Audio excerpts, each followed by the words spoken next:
Welcome to Byte-Sized Tech.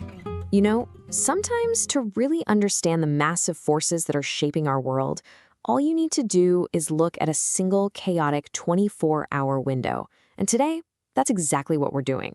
We're unpacking one wild day in tech that reveals this high-stakes game between nations, moguls, and startups, all fighting for control over the future of AI.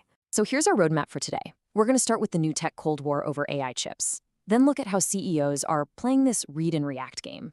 From there, we'll see Elon Musk waging a multi-front war, unpack a totally stunning $34 billion bid for a piece of Google, and meet the quiet giant building the internet's financial plumbing. And then we'll tie it all together to figure out what this controlled chaos really means. All right, so our day kicks off with this really tense geopolitical chess match between the US and China. And what's the prize? Well, it's dominance in artificial intelligence. The fight is happening at the most fundamental level you can imagine, the actual chips that power it all. And let's be super clear about what's on the line here. As one market analyst put it, this isn't just about making faster computers. This is about, and I'm quoting, the most important technology in a generation. The winner of this struggle, well, they'll likely define everything from economic leadership to national security for decades to come. This slide just lays the whole conflict bare. On one hand, you have the US, which cut this kind of controversial deal.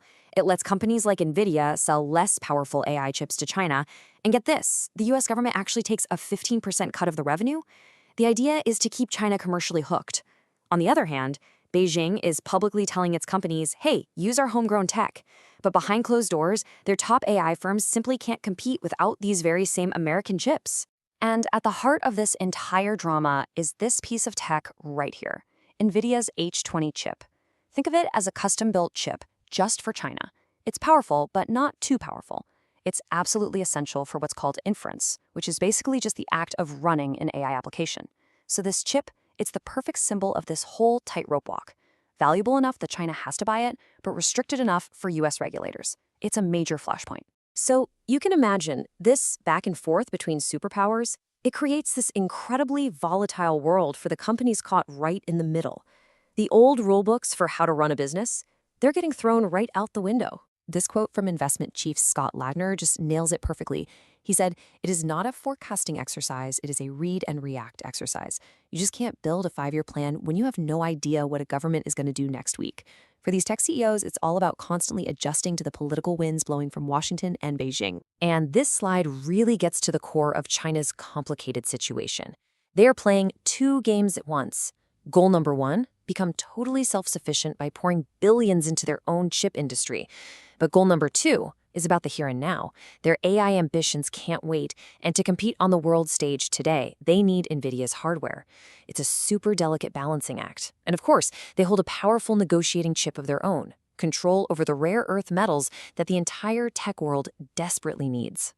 Okay, so while entire nations were clashing over hardware, a totally different kind of battle was erupting over software. On this very same day, the one and only Elon Musk was launching his own offensive, shifting our focus from geopolitics to the cutthroat world of app stores. So Musk hops on his platform, X, and accuses Apple of antitrust behavior. He claims that Apple is rigging its own App Store charts to favor its partner, OpenAI. Now, this hits on a really sore spot for developers who have felt powerless against Apple for years. Apple's position, of course, is that its rankings are just a mix of what its employees pick and what the download numbers show. But for Musk, it's a clear case of a giant picking favorites. And while he's publicly fighting Apple, he's making these huge shifts internally. It came out that he'd shut down Tesla's super ambitious Dojo supercomputer project and reassigned all that talent to his other company, xAI. It is a classic Musk move, a super fast, decisive pivot that keeps absolutely everyone, including his own investors, on their toes. Now, to a lot of people who follow him, this isn't just random chaos, it's strategy. As one investor put it, Musk is programmed for war. These public fights, they're designed to create pressure, to raise awareness, and ultimately to win some concessions. It's just a very high-stakes, very loud way of doing business.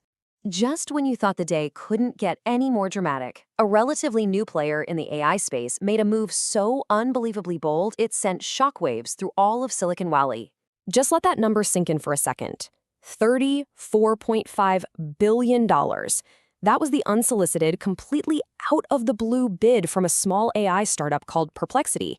And their target? Oh, just Google Chrome, only the gateway to the internet for literally billions of people. No big deal. Okay, so on the surface, this just looks like a crazy long shot, right? Perplexity is way smaller, and it's not like Google put Chrome up for sale. But here's the thing. The timing was surgically precise. Google is right in the middle of this massive antitrust lawsuit from the government, and one potential outcome is that a judge could force Google to sell off Chrome. Perplexity is basically swooping in to capitalize on that moment of weakness, and they claim they have the financial backing to make it happen. And Perplexity's plan is just so audacious. This isn't just about owning a browser, it's about buying instant, massive distribution. Step 1, buy the world's front door to the internet. Step 2, inject their own AI directly into it with the goal of turning every single search bar into their own powerful AI assistant. So, while all these loud public battles were just raging, another tech giant was quietly building the financial infrastructure of the future. And on this same day, they reported some pretty incredible growth. The company is Circle, and they issue the USDC stablecoin that's a digital token pegged 1-to-1 with the US dollar. Their business model is actually brilliantly simple. When people want digital dollars for fast global payments, they give Circle real dollars. Circle then takes those reserves, holds them in super secure assets like US treasuries, and just earns interest on that massive pool of capital. And the scale here it's just mind-bending. In a single quarter, Circle's network processed $6 trillion in transactions. Let me be clear. This is not some niche crypto experiment. This is a massive, parallel financial system that's showing just how much economic activity has already moved onto these new digital rails. So after a day of geopolitical maneuvering, billionaire feuds, audacious bids, and these quiet financial revolutions, what's the big picture? What does all this controlled chaos really tell us about where we're headed? Every story from this one day, it's a different front in the exact same war, a relentless battle for control. You've got governments versus corporations, moguls versus incumbents, startups versus giants, and a new financial system challenging the old one. AI is the catalyst. It's the gold rush that's forcing all of these power struggles right to the surface, all at the same time. And all of this leaves us with one essential question.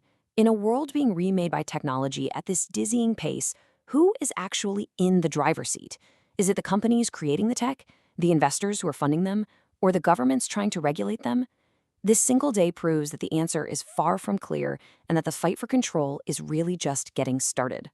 If you enjoyed this explainer, please like, comment, share, and subscribe for more breakdowns of the forces shaping our world.